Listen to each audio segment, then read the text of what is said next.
Welcome to the Doctors Making a Difference podcast. Doctors change lives every day, but what happens when life changes yours? A single injury, a sudden illness, your career, your income, your future can shift in an instant. The best physicians don't just plan for success, they protect it. At Set for Life Insurance, they believe financial security isn't a luxury, it's a necessity. True own occupation disability insurance ensures that no matter what happens, your future stays in your hands. Because protecting your income means protecting everything you've built. Visit drpodcastnetwork.co/set for life today. Secure your future before life makes the choice for you.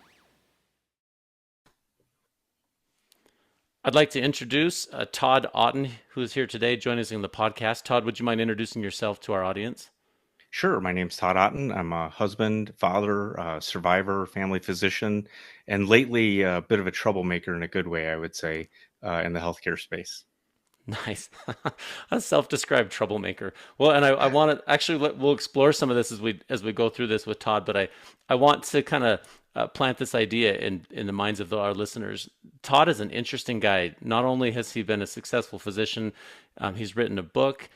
He was able to be financially successful as a family doctor enough that he could change direction in his 40s. And I just guess I want to lay the foundation as people are listening to this kind of stuff. Sometimes people feel a little bit hopeless or trapped. And Todd Otten is a guy who has done all this stuff and at a pretty early age been able to say, look, I'm financially secure, I'm passionate about what I do, and I'm focused on patients. And I want to hear the journey. I think this is a pretty fascinating journey for how you got where you're at and what you're working on now, Todd.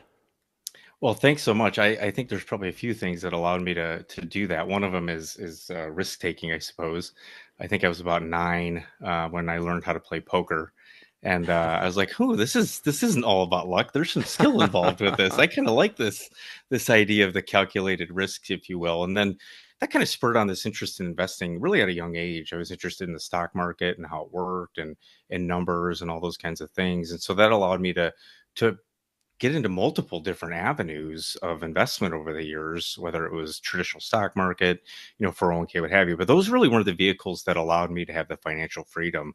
I think there's probably three big components to that. I would say one, I was a Navy physician. And so I was blessed to get out of undergraduate without any debt, for a couple of reasons.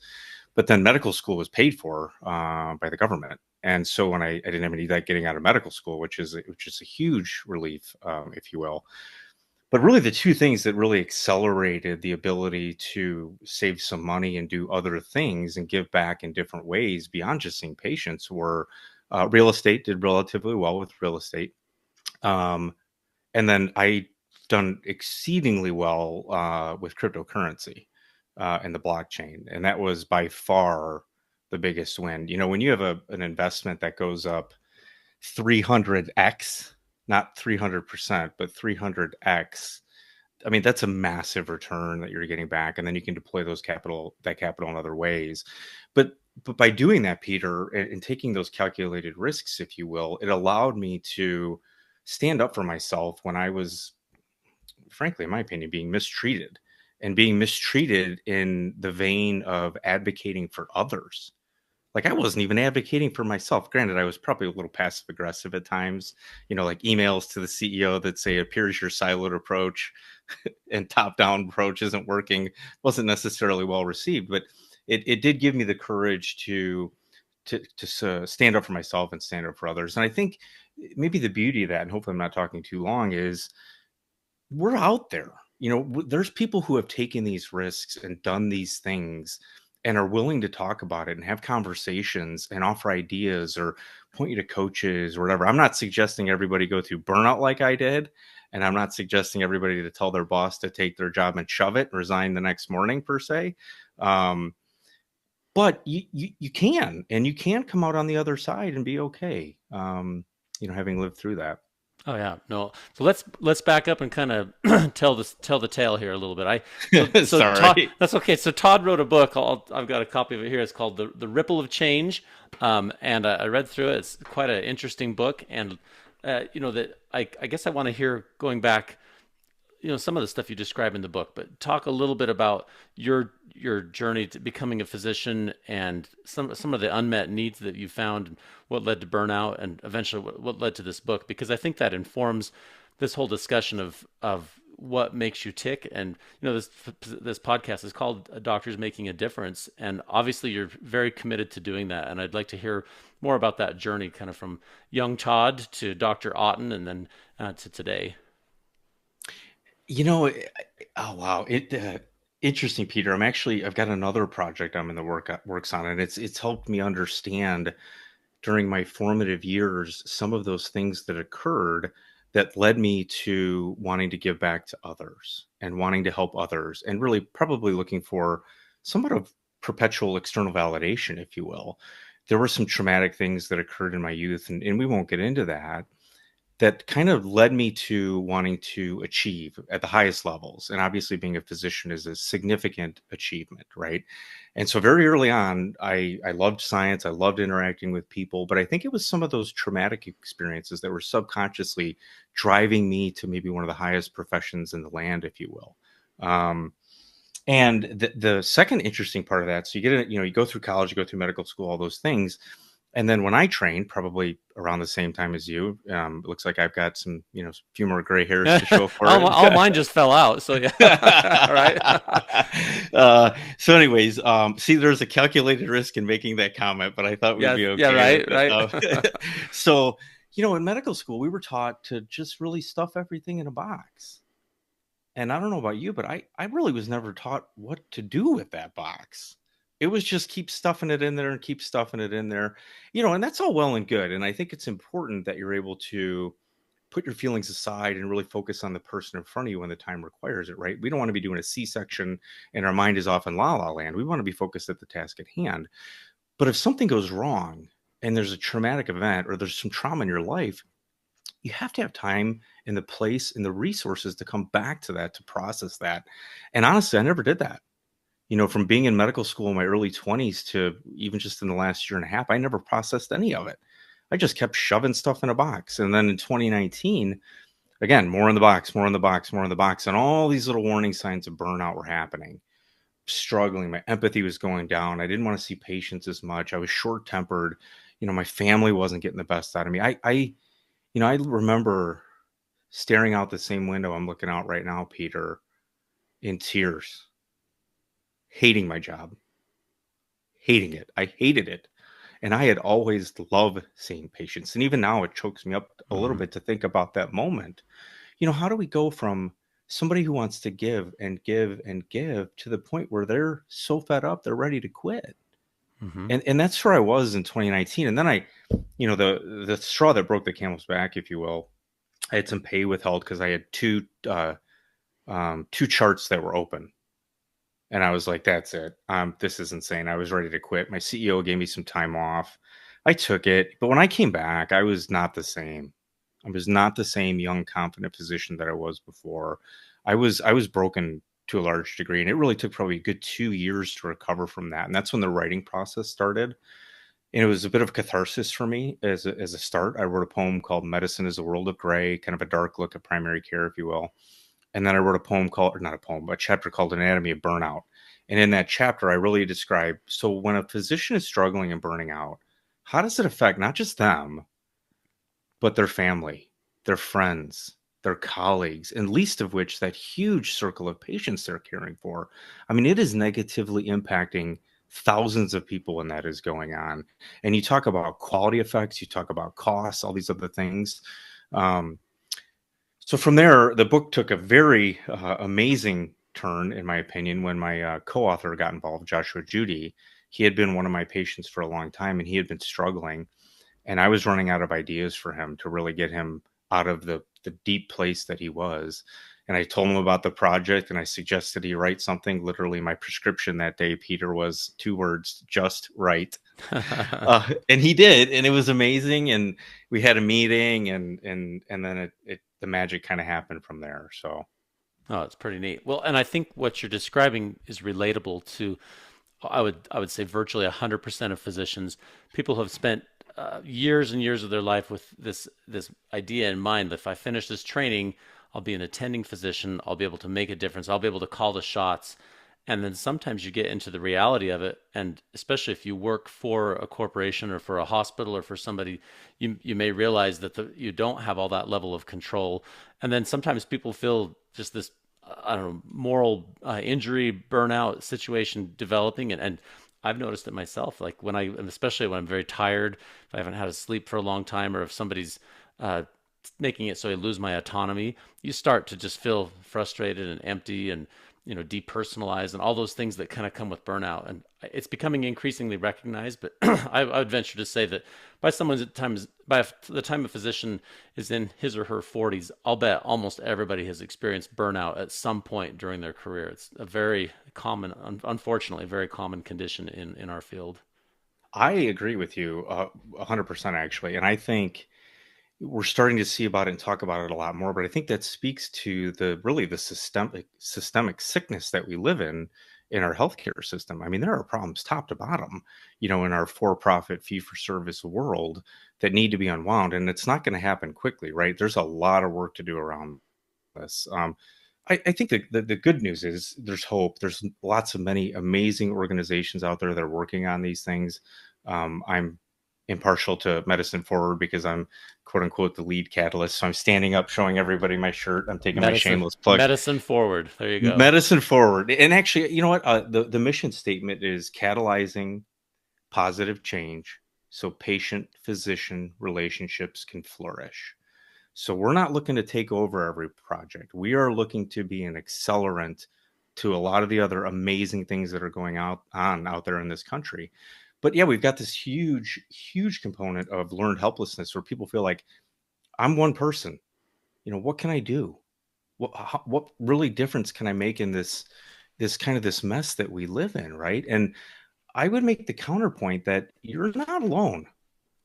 I would make the case that a vast majority of people who are in healthcare delivery are struggling at one time or another, and ask questions, push into the pain a little bit, see who else is out there, find a colleague, find an advocate, find somebody you can work with, and then you get some momentum, then you get some traction, and then you can make some amazing things happen. I'll give maybe one simple example of this. I won't name names, but an insurance company decided that it would be a good idea for one of our quality metrics to be a survey on medication reconciliation as to how well the patients thought we did with MedRec. Okay, a lot to unpack here, so I'll make it simple. MedRec is extremely important to know what medications patients are taking, but I would make the case that surveying that and then tying that into compensation is a dangerous, slippery slope, especially when the patient might be taking the little white pill and the yellow blue pill, Right, they and the don't know. green purple pajama pill, or whatever you want to come up Some of with, them are right? very tuned in, but a lot of people really are that level. I don't know. It's the yellow pill. I'm not sure which one, Doc. Yeah, Doc, you should know. Well, of course. Okay, so I digress a little bit. So the point I was trying to make is I basically said, I'm not doing this. I said, this is a bad idea. This is a dangerous, slippery slope to create bad behaviors in our clinicians for a whole host of reasons. And I pushed back and sent an email. Lo and behold, there was a whole bunch of us that pushed back and sent an email. And that insurance company decided it was a bad idea and took away that quality metric. The point I'm trying to make is these frustrations, we're not alone in these. And I think the more we talk about it, the more we say, hey, what about this? Or are you okay? Or checking in on your colleague might lead to an amazing discussion that leads to some positive change. And that's what we need. Hmm. Yeah, I want to expound a little bit on that idea of learned helplessness. I think, again, back to the idea of when you're a young student, in your 20s, you have these big aspirations and big ideals, and like all of us go through that process, and at the end of it, we feel we'll be empowered to make a big difference for our patients, and we'll be respected among our peers, et cetera, et cetera.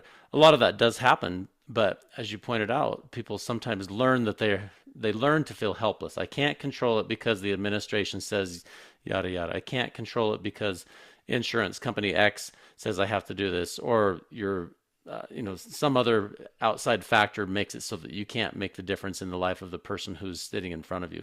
And sometimes you just can't because the medical situation is so complicated, or our technology is not such that we can solve somebody's problem. But that concept of learned helplessness, I think that's kind of an interesting one. Do you have any more comments on that? As you've learned to that particular thing, and as you've kind of found your way out of that hole. Yeah, and I might maybe I'll take the twist on it here. You had mentioned sort of that arrival fallacy when you get out of medical school and you think you're into residency, everything's going to be great, and well, maybe it's not as great as we thought, and you get out of there and there's more work when you're attending, and so on and so forth. And it always seems like you're running from something to the next endeavor, if you will. And I think learned helplessness comes into play, and it's along the lines of being tied into moral injury in my mind. So moral injury is that notion that, well, maybe the simplest way to describe it is death by a thousand cuts, right? Everything you just described, you want to do what's best and right for the patient. You want them to get better. You want to make the best decision you can using all of your experience and knowledge base and what have you. But you've got all these speed bumps or hurdles or walls to providing that care. If that happens once in a while, okay, fine. But when that's happening like every day, all the time, after a while, you just get so beat down trying to do the right things for patients and struggling to do so that you feel helpless. And that's that learned helpless. It goes back to maybe a good example. Another good example is that, and I'm not advocating we shock dogs or animals or other things, but there was an experiment back in the day, and I don't even remember who did it, but they had dogs in this cage and they were shocking them, and they got shocked so much that they just kind of gave up. Even when the door was open to escape that area where they were getting shocked to an area where they wouldn't get shocked, they just laid there and took it. And I think that's what's happened to a lot of our colleagues, whether we're talking about physicians or nursing or whoever. We're so frustrated and beat up. We just lay there and take it. All right, what's the next hit? Doesn't matter. Doesn't matter what I'm going to do. I have to go home and chart for 4 hours at night and pajama time. And that attitude is being taken advantage of too, right? Here's one more box to check, Dr. Crane. Oh, it's just one more box. Just check this box. What? Why is my note 17 pages for someone who's got a cold? Right. Like, why? Like, what are we doing here? Like, where's the logic in that, right? And so, a big part of what I do now is a lot of the work with advocacy and connecting with these groups and, writing the book was to try and offer hope, because the vast majority of us went into this profession, we didn't go into it to, become uber rich or whatever you want to describe. We went in to help other people. And I think when you can get that joy back and realize that there are many of us out there and connect and create that community and those bonds, it creates energy, it creates momentum, it creates enthusiasm. And when we can figure out to harness all that power, not just from clinicians, but patients too, to make change, that's when we're really going to see the needle move. And so that's some of what I'm excited about, and so on and so forth. Currently, I get all fired up in these things, and I just start talking and going on. So please say, "Hey, Todd, you've answered the question. Let's move No, on." no, this is good. And like I said at the beginning, you're a passionate guy, and I can tell. And and I think a lot of people go into medicine with a tremendous amount of passion, and the passion is usually directed toward patient care and being this lifelong learner and all the different things. And all that stuff is still there, even when you peel away all the things that seem to not matter or the things that detract from it. If you get down to the core, most people are still very passionate about caring for their patients and the Hmm. core reasons why they became physicians, but they get beat down or this learned helplessness, like you said, or moral injury. There's lots of different concepts that kind of go into the burnout factor. And in your book, I know you talked a bunch about this journey of hitting burnout, having to take some time away, and then as you came back, you said, "What would my ideal practice look like, and how did you build that?" I was curious that part. When you did come back, you were able to kind of put the pieces in place that said, "Hey, this is what it should look like," and certainly not perfect because there is no perfect system. But I'm curious how you went through that process of learning what was important to you and to your patients as you designed a practice that was a little bit more meaningful.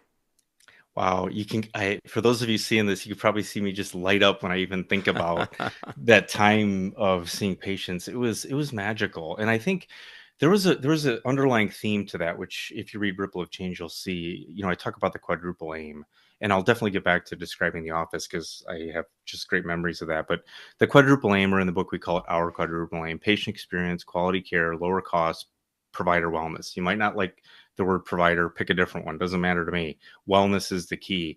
When you use those four tenets in making decisions, typically the majority of stakeholders win.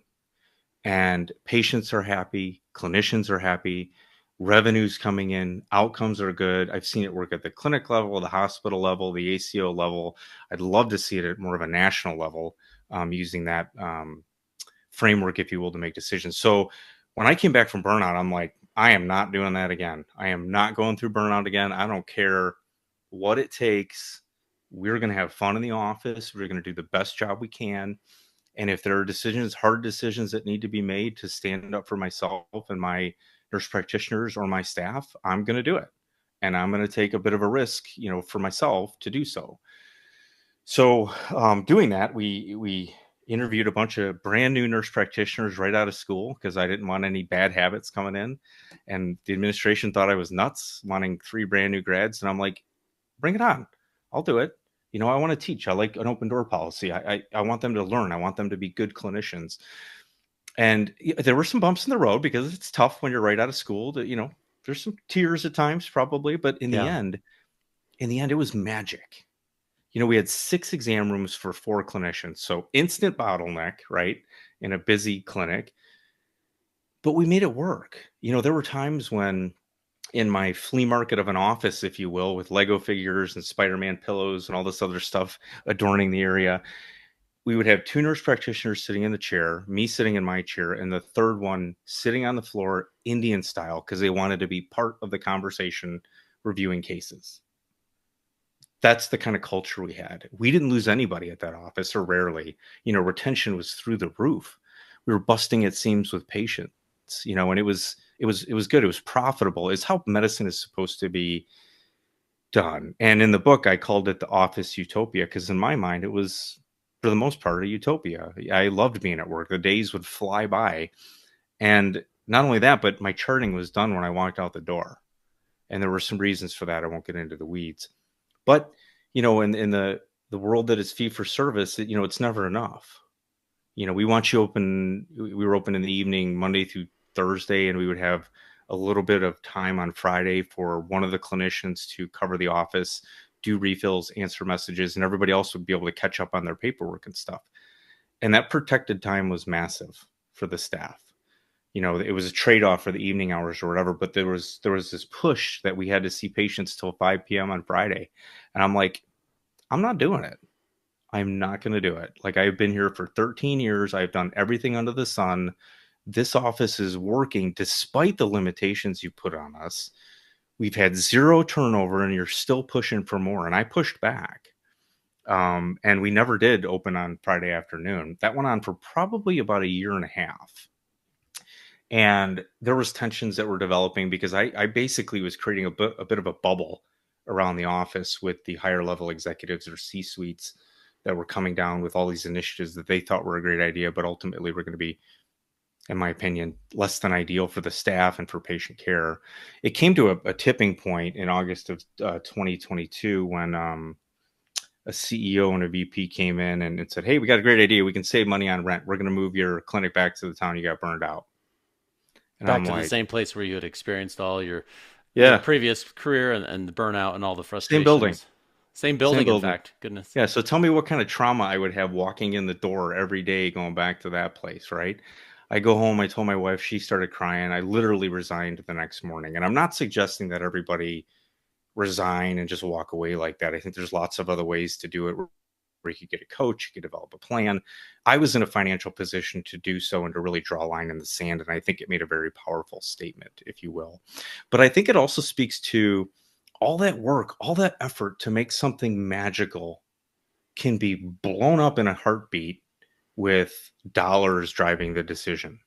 That X amount that would have been saved on rent honestly went flying out the window the next year by a factor of 4 to 5, if not more, because the system lost 1 physician, 2 nurse practitioners, and I think 6 of the ancillary staff left the system completely when that clinic closed. 9 out of the 15 people that worked there left.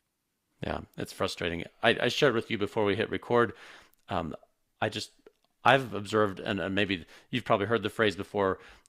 If you do a really good job on something, people will give you lots of pictures of George Washington to say thank you, and I think that's accurate. And we've observed that in my practice. The more we just focus on taking care of patients and making sure our staff are happy to be there, and build this culture around caring for patients first and letting that be the driver, the more people honor that, the more referrals come in, and the more people refer their friends and family, the better retention we have. And I looked back over time when we've had administrators who were really good and focused on patient care, and we had an administrator once that really was focused on dollars and cents and not very focused on the patient care aspect of it. And during that time when everybody was so frustrated with that particular administrator, was focused on money, money, money. How are we going to be efficient and make more money and do all these things? But when we looked at the finances before he was there and after he left, the time we made the least money was when we focused on the money. It was actually we made the most money as a clinic and as a system when people took care of patients and put that as our number one priority. And I suspect that most systems would find the same thing if they put physician, healthcare provider wellness as one of the driving factors that helps determine whether or not you're successful. I think you'd find that the finances would follow. And we have to exist in the system that we're in. But I think that's a really powerful concept that if you don't heal the healers, if you don't take care of those people who are out there doing the work, the rest of it just doesn't matter as much. I agree with you 100%. And there's actually quite a bit of data supporting this. I don't have an article to quote right now, but the studies show that when your staff is in a good place with wellness and not burned out, the downstream effects are significantly more cost effective. So really your total cost of care is going down, whether it's reducing errors, increased quality, reduced mistakes, iatrogenic events, what have you, but least of which is physician retention. I mean, it is not cheap to get a new physician in, and then you lose all that revenue, if they leave from referrals and ancillary testing, et cetera. It is a no-brainer in my mind to keep your staff happy rather, and all the positives that emanate from that. The positive, I'll coin a phrase I like, the positive ripple effects that come from it. So I agree with you 100%. Well, so on that end, what do you think are the ways to do that? Like, not everybody's going to have a clinic where they have this much autonomy. Not everybody's going to have the financial stability to step away and walk out right in the moment of when they're asked to change. What have you found to be effective ways to actually make those little changes in your own practice? Like some of it's systemic, some of it is your own personal, and like what can I do with the small sphere of influence that I have in my own life? Sphere of influence is a great way to describe it. And I think the agency to advocate for yourself, your colleagues, or whatever is critical. I really think to maybe get up to a higher level of this as we're trying to climb the mountain, if you will. I think we need, how do I say this? We need more clinical leaders at the highest levels in our healthcare system, period. I would love to see a lot more physicians who are in prominent positions making these decisions. Some people think that you have to still be seeing patients. Maybe not. Probably depends on your ethos, I suppose. Or nurses, or respiratory therapists, or somebody that has cared for patients and literally checked boxes in an electronic health record, leading the way. We have to have that. I mean, we are delivering care to other human beings. That is our primary objective, or what should be our primary objective is. I'll give you maybe an example from my own life, a discussion I had with my wife about this. I was joking that maybe one day I would be a CEO of a hospital or something, not that I necessarily want to tackle that. And she says, well, you don't have an MBA. And I made a counterpoint and I said, well, I'm pretty sure the CEO of the system now isn't a physician, and we're taking care of patients. So you tell me who has the better idea of how to actually deliver that end product there. The person who knows how to run a business? And don't get me wrong, margins are important, but that should not be the primary thing that we are doing. I agree with you that if you deliver good care, take care of your people, the dollars will absolutely follow it. And I think those that have taken that calculated risk and done that, and there are examples out there of this happening, prove it day in and day out. They almost don't even have to worry about the finances because it just follows the happy patients that come rolling in the door. So back to the question, I think I would love to see leaders with MDs and RNs and other clinical initials behind their name leading the way. No, that makes sense. As we design systems going forward, I hope that more students, like medical students and RNs and all the different healthcare professions. I hope that more people will choose to get a little bit of that business training so that they're a good natural fit for those things. In our own clinics, in the times, if you work in an ER, if you work in a clinic, if you're working in an OR, there's only so much you can really influence. And I've found I can't really affect personally. I can't really go to Washington D.C. and say, "Hey, this is exactly what you need to do." I could Totally. I could go, but they wouldn't listen. Right. You'd be standing out there. The Hey, two of us listen would to be me. standing out there. Hey, Peter, Listen to Todd, how me. are you? Right. But what I found in my own sphere of influence, to go back to that phrase, is kind of the same things you talked about in your book. You alluded to is make it a culture of positivity and look out for patients and focus on them first. And when staff comes forward and says, "Hey, I'm not quite sure what to do with this situation," or "I need time off to take care of my family or my situation," I've just always been like, "Hey, family first. Do what's right for your family. Take care of these patients." And people sometimes get so frustrated, like, "Well, I got to stay after work and finish these prior authorizations and do all these extra things that don't really matter for. I mean, they matter for patients, but it doesn't really move the needle that much." And I've just always said, focus on you first. Focus on you as a nurse, as a doctor, as a person. Focus on the patient and what they need. That person sitting in front of you. And if those two things are met, I've found that most people respond to that, and they will work harder than they would if you set quality metrics and say you must work for this many hours and click this many boxes and do this many prior auths or this many refills or yada yada. And when people are fully committed to the idea of we're taking care of our patients first and we're taking care of ourselves and our families, people will go to the end of the I mean, they'll just do everything to be committed to that. We don't even have to say anything about it because they know they're part of that team. And you described that, when you designed your office utopia. I like that. But we can, to some degree, we can do that ourselves as we influence our peers and we influence in our own little sphere of influence, and hopefully we get involved with our state legislature and our national leadership and all those kind of things. But on a day by day basis, I think we can be a like you described in your book, this ripple of change where you say, I started here. I can't focus on everybody, but I can start on these 5 people I work with every day and make their lives a little better, and then just go from there. Peter, I love that. And if I can continue the thread, I think I'm going to. We talk about what kind of ripples or waves are you making? Are you throwing pebbles? Are you throwing little rocks? Probably at this case, for me, I'm probably throwing boulders at times in certain instances. And not everybody has that capacity, right? And I often talk about time, talent, or treasure as ways you can give back to help unwind that learned helplessness, if you will. Okay. Maybe it's in your office. You've got the talent to have a word of the day we used to do. Make it fun. I remember I used the I was like Pee Wee Herman back when we were kids. The word of the I'll, day. That's well, it was awesome. fun. It was great. And actually, one of the funniest times I had, Peter, I used the word capitulate. Uh-huh. And one of the MAs goes, she didn't know what it meant. She goes, "I give up." And I said, "You win," because that's what it means. And Nice. everyone just started laughing. We had a great time. But the point I was trying to make is I think there's lots of ways you can do this with time, talent, and treasure, right? And you're right. Not everybody can go to Washington, D.C. or get involved with legislation or policy changes. Or we're working on a documentary right now to really pull back the curtain on a lot of these issues. I'm not going to spill the beans, but follow me on LinkedIn. More to come with that one. But say, skip your cup of coffee one day in the morning. Send that $5 to an organization that you believe in, that's doing work to advocate for the majority of us out there. So my point I'm trying to make is there's lots of ways to give back and make a difference.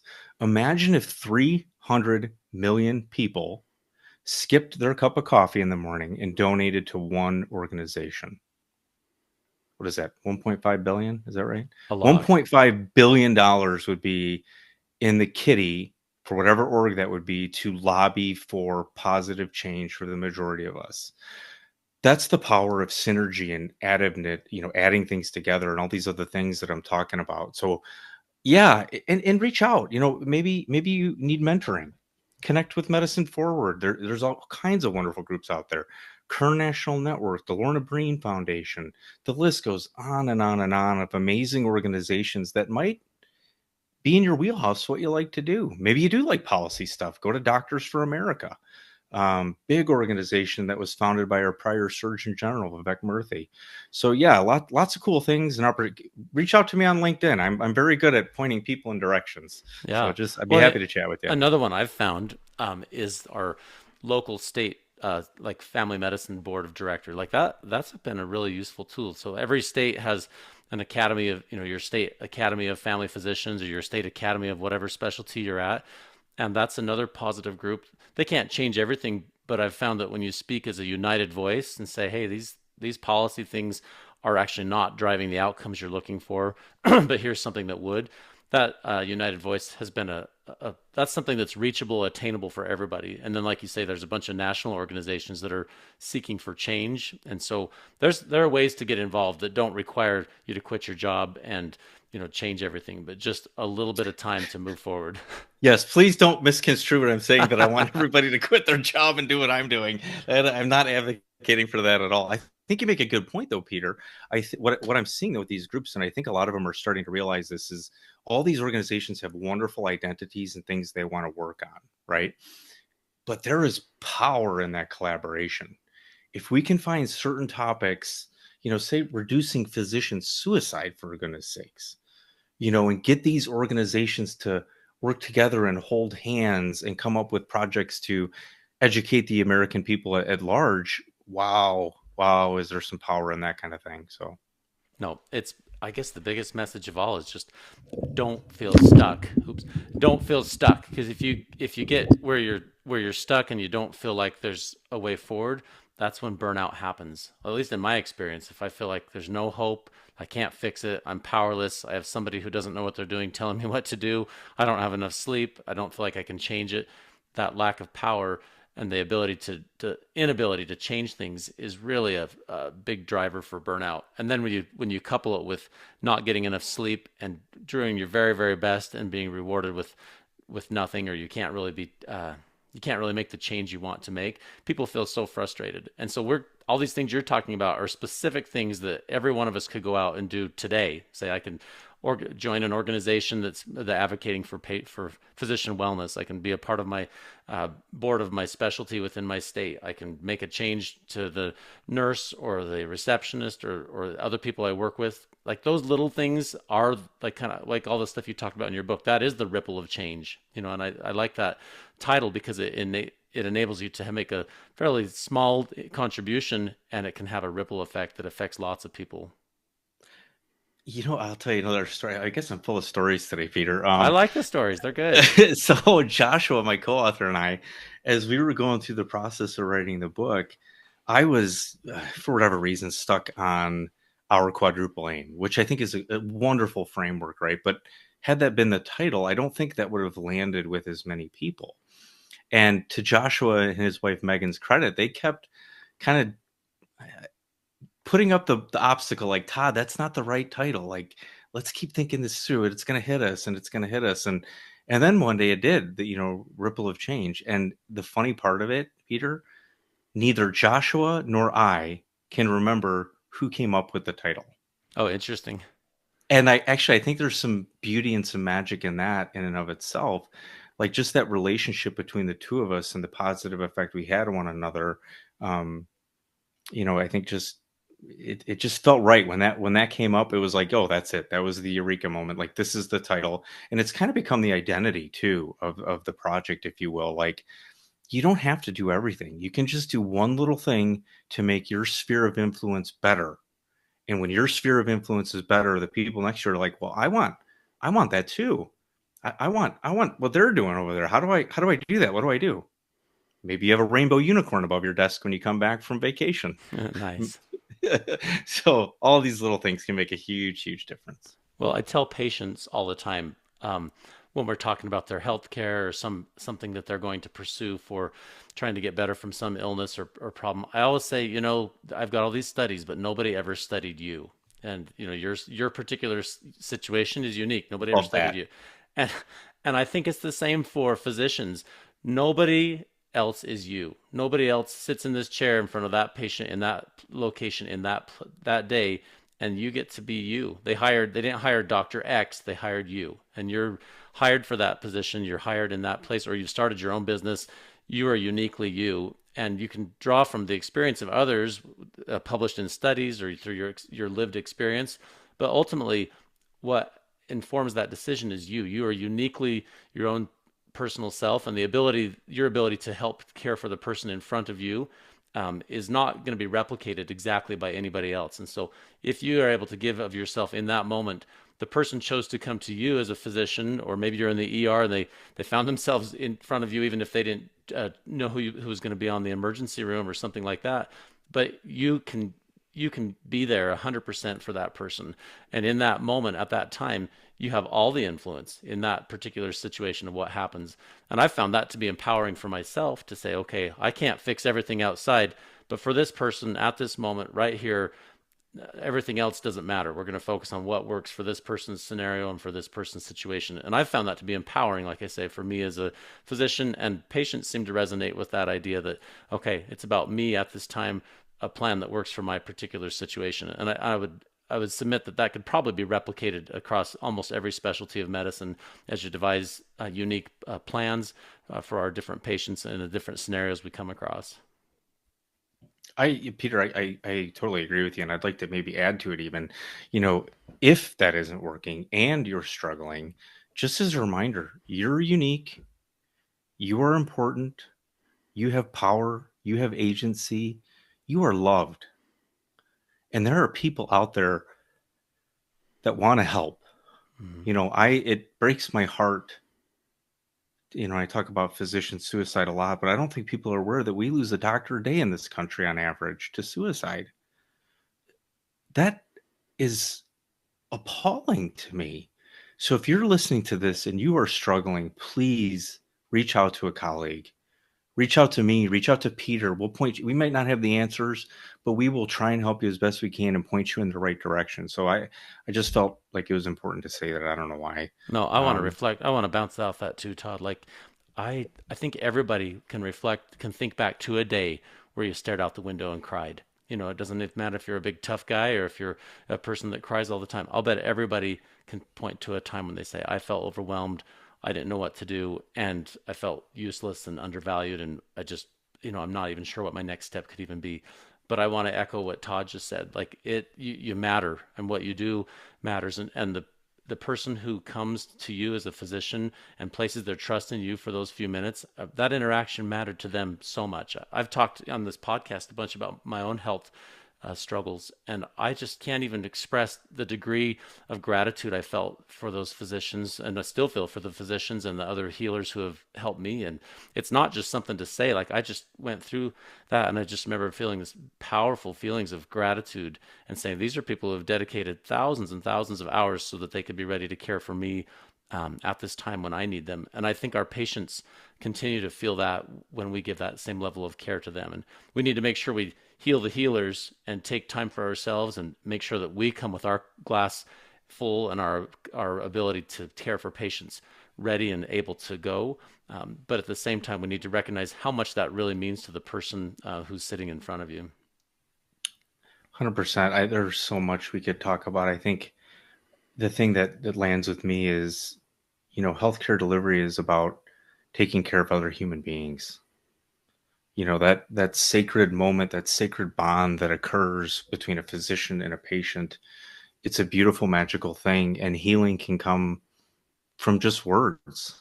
We talk about the relationship between patients and physicians. That is a sacred thing. There is so much power in those interactions, and the healing can come from literally just words. It doesn't need to be a prescription. It doesn't need to be a surgery.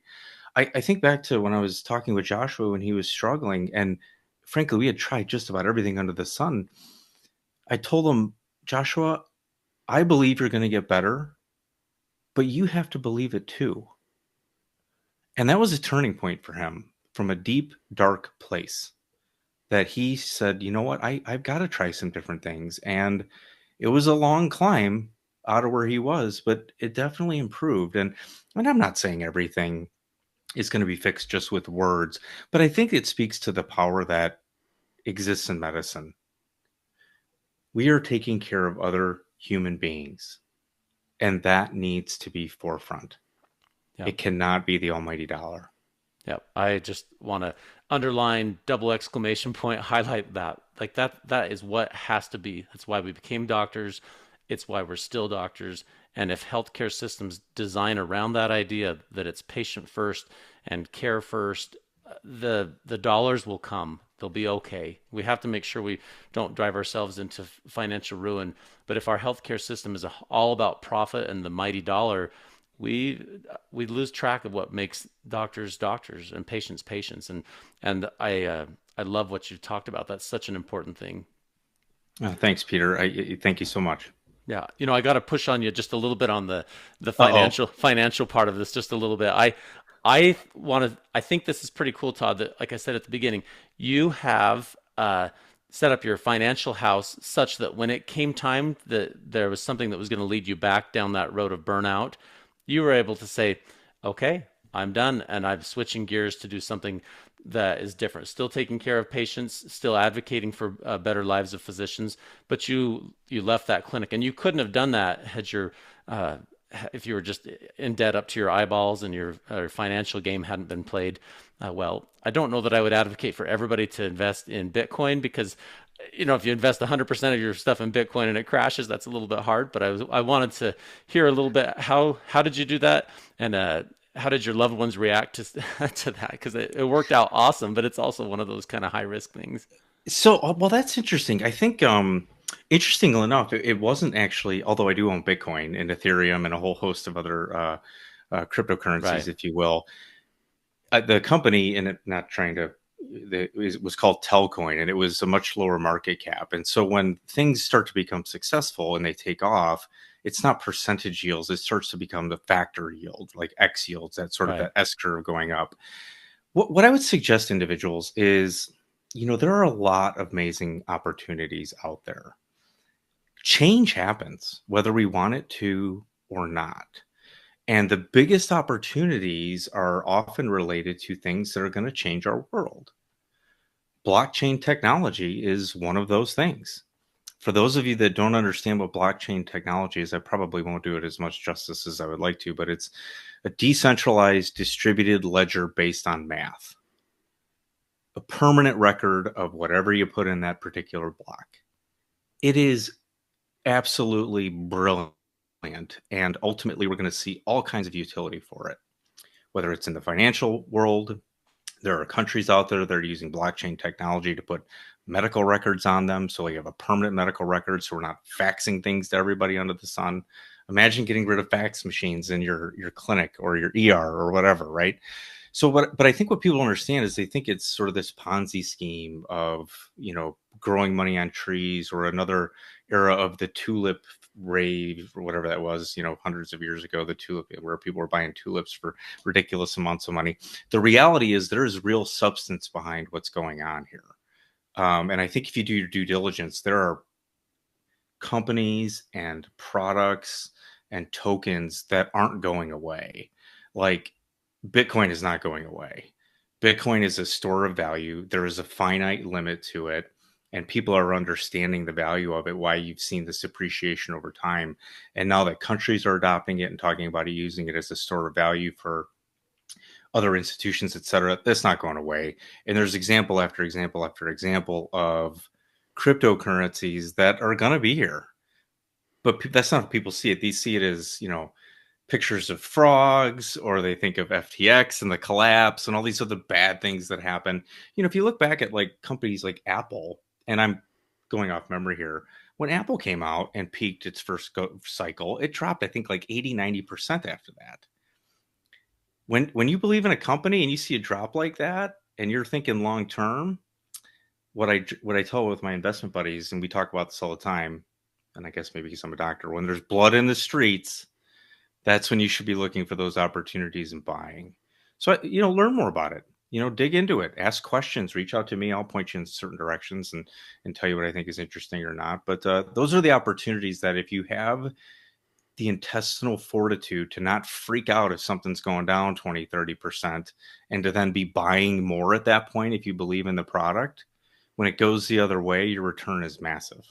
yeah. Well, and I think as I think about designing a good financial structure, I think there's probably a place for some of the cryptocurrency. I wouldn't recommend somebody to take all of their assets and put it all, just like we wouldn't recommend any to put all of your Yep. assets in any particular class.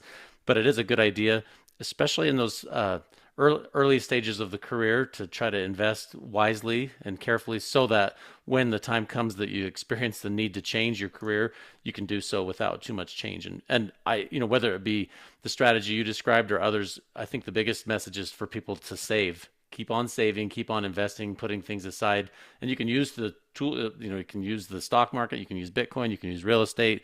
Every one of those tools can be effective, but it's just the concept of get rich slow and just keep being after it again and again and again, so that you have that stuff in place. And then I think as physicians, you're sort of freed from you're freed from all these external forces that are trying to control you, and you say, okay, I'm doing this because I love patients, because I love taking care of the people who have entrusted me with their lives, and I can keep doing that because I don't have these external forces working on me. But if you don't play your cards correctly in the early stages, a lot of people find themselves with further indebtedness, and then rather than being able to say it's time to make a change, they say I have to carry on, even though I would rather make a change.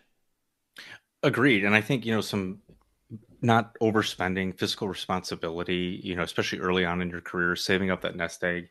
But then, even to take it one step further, finding other streams of revenue with passive income is very important. Whether it's real estate, whether it's there are passive income streams associated with crypto, whether it's there's some passive income with writing books and these kinds of other things, or speaking engagements, whatever. There's other ways to get income that might fill up your cup. You just have to do the work. You're bright, as I said before. You're unique, you're loved, you've got skill sets you probably don't even realize, and those can lead to opportunities if you're looking for them. So keep your eyes open. No, and it's good. I think it's a good thing to kind of emphasize here at the end that as we do all these things, you want to be able to continue to be this force of change, ripple of change, like the book. You still want to be able to do all those things throughout every different chapter of your career. And I don't think people should feel guilty when it's time for a new chapter. Sometimes will go through and say, well, I envisioned I was going to be this kind of physician in my 30s, and therefore I'm always going to be that. It's okay to be different in your 40s than you were in your 30s, and different in your 50s than you were in your 40s. And you can still continue to make a difference and use that skill set. I don't think it means that you have to lay that skill set of a physician aside and throw it all away. You just use it different over different chapters of life. And having a financial house in order will allow you to do that as you follow your intuition and inclinations of what you're good at and what opportunities present themselves. Totally agree. I think there's lots of ways to have impact, whether it's with direct patient care, whether it's with advocacy, writing books, working with colleagues, coaching, all kinds of things that you can do that still are giving back and making the world a better place. Yeah.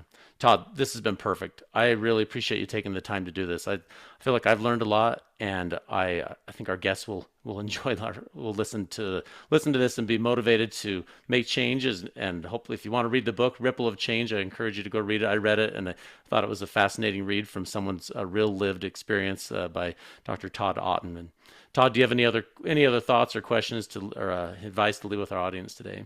Absolutely. I'll leave one piece of advice, and then I'll put maybe a couple ways people can get a hold of me. I think early on in the career, advocating for yourself and learning to say no is an important thing. We as physicians often are taught to say yes, yes, yes, yes, yes, and that's all well and good till it's not. And when it's not, it can be a disaster. So learn to set your boundaries and stick to them. If you want to get a hold of me, probably the best way to do it is on LinkedIn. Ripple of Change is available on multiple platforms. If you want to get a signed copy, go to rippleofchange.us. But the biggest project that I'm excited about is the documentary that we've got in the works that I think is going to be amazing. I don't want to give too many spoilers to it, so I'm going to try and give an evergreen approach here. But if you are interested in learning more or participating, reach out, connect with me. Love to have a chat with you. And Peter, I appreciate what you're doing. I appreciate the care that you're giving in the rural setting. And I think that's amazing. So great job. Yeah. Thanks, Todd. We'll talk later. Thanks for tuning into the Doctors Making a Difference podcast. And thank you for what you do to help your patients and your community. Your work truly helps so many people.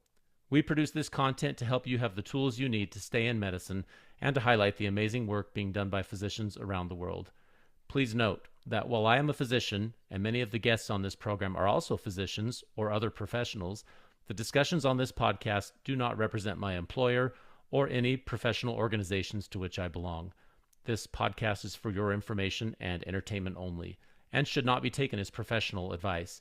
You should seek appropriate professional advice pertaining to your own situation. Please check out more of our content on our website, doctorsmakingadifference.com.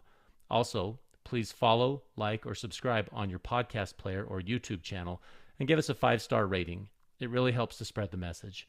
Finally, if you'd like to be a guest on the podcast, or if you'd like to nominate someone else to be a guest, please visit the website or email admin@doctorsmakingadifference.com. See you next time.